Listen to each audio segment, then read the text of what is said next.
Alcohol stoves have always been something that intrigues me. The way it works is you have a metal structure with an inner chamber and an outer chamber. When you fill the middle with alcohol, it seeps into the outer chamber, and then you can light that middle chamber on fire, and that causes the whole structure to heat up, which creates vapors in the outer chamber. Those vapors rise up and go through the holes that are in the sides and burn, creating a stove. About the cheapest way to do this is to go to your local thrift store and find an old used aluminum water bottle. Here's one I found for 99 cents. But I'm actually going to use this other water bottle to show you guys because there are a few obstacles that you can overcome. And these may be more readily available or they may not, but I'm just going to show you this one so you can see what to do. Here I'm contending with this plastic ring that keeps the lid on here. So there's a lip which keeps it on there, and I grind that off and then deburr the inside. And then I'm going to try to pry it off here with some pliers.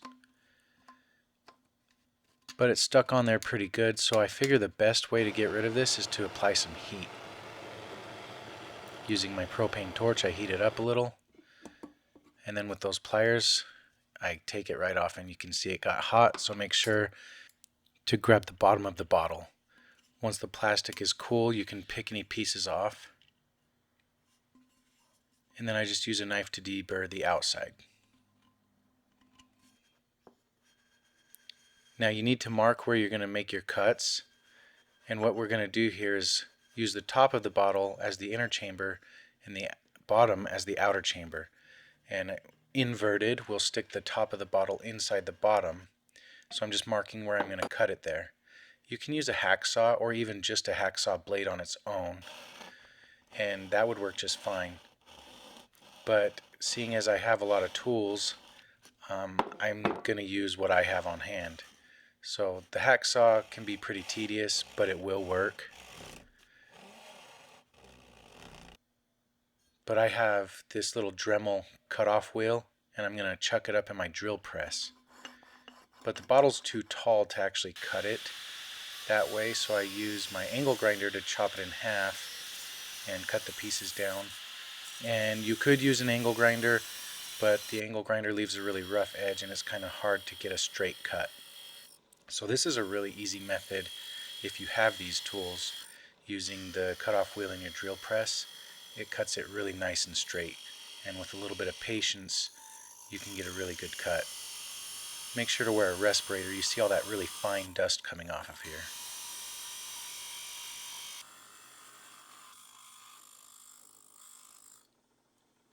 And then alternatively, you could use a pair of scissors. Aluminum like this is really soft and cuts fairly easy with scissors, as long as you have a good sturdy pair of scissors.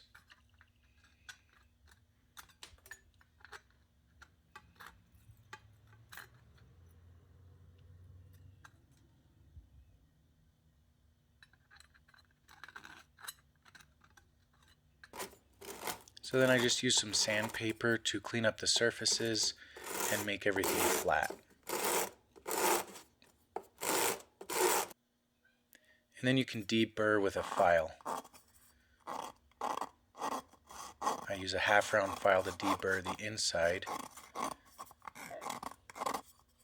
and then the flat side of the file to deburr the outside. But you could also use sandpaper as I'm showing here. And then we need to cut in some grooves which will allow the alcohol to flow from the inner chamber to the outer chamber. So I use the side of the file there to cut these grooves. And then I deburr using some sandpaper.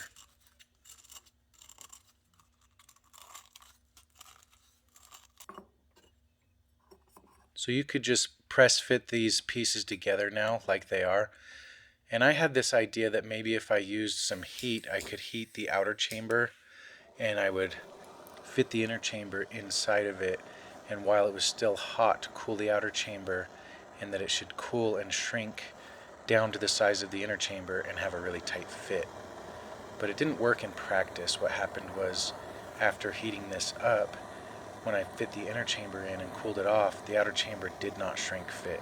And you'll see that here. There's just a little bit of gappage The stove still works, but if I were you, I would avoid this step as it's time consuming and it didn't help at all anyway.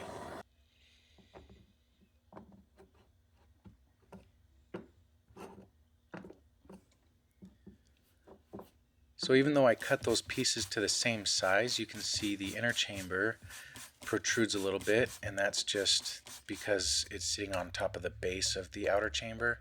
So I use a pair of scissors to trim that, and you could grind that away with a file or cut it with scissors, but I just cut it close enough with the scissors and then finished it off with a file.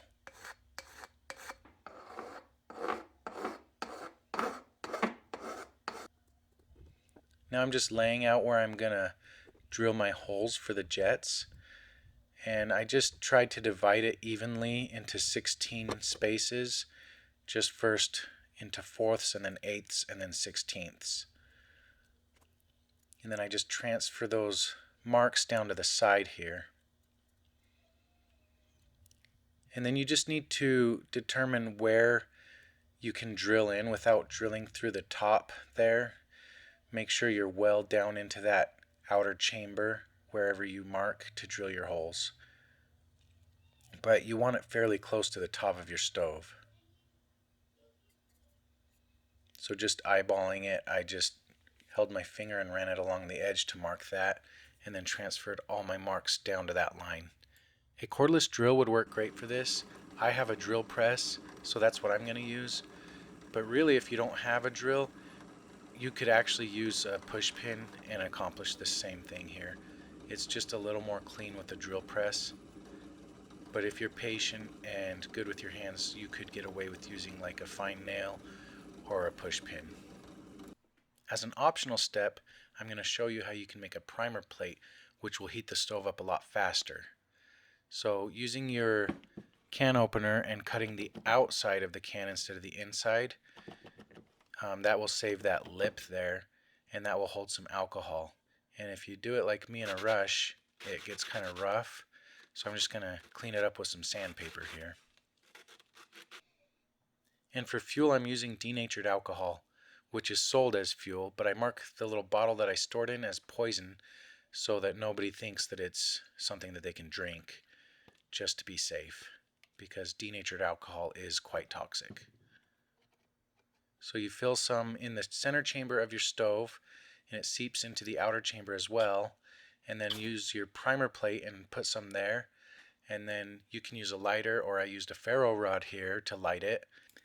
And using that primer plate really speeds up the time it takes for the alcohol vapors to light and come out of the jets. So as a test here, let's see how quickly we can boil some water. And I just did this as I was just in my shop. I didn't actually time it, but I can tell you it was really quick. It's only a couple of minutes for that water to boil. And just for fun, I'm going to make some hot chocolate.